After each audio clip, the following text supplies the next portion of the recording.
મુખ્યમંત્રી ભૂપેન્દ્ર પટેલ આગામી 7 ફેબ્રુઆરીએ બનાસકાંઠાના સુપ્રસિદ્ધ યાત્રાધામ અંબાજીની મુલાકાતે છે, જ્યાં તેઓ ઐતિહાસિક કાર્યોનું લોકાર્પણ અને ખાતમુહૂર્ત કરશે। મુખ્યમંત્રી અંબાજી કોરિડોરના પ્રથમ ફેઝની કામગીરીનું ખાતમુહૂર્ત કરશે અને ત્રિશુલિયા ઘાટ પર 16 ફૂટ ઊંચા ભવ્ય શક્તિ ત્રિશૂળનું લોકાર્પણ પણ કરશે।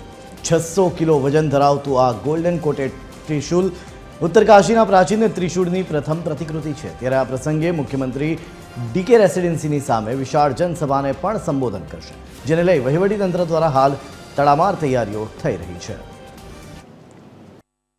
માનનીય મુખ્યમંત્રી શ્રી 7 તારીખે અંબાજી પધારનાર છે।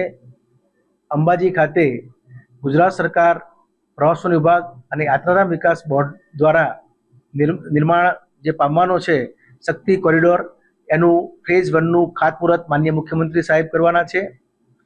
ત્યારબાદ ત્રિશુળિયા ઘાટ જે છે એ ત્રિશુળિયા ઘાટ ખાતે શક્તિ ત્રિશૂળનું અનાવરણ એટલે કે લોકાર્પણ પણ માનનીય મુખ્યમંત્રી સાહેબ કરવાના છે।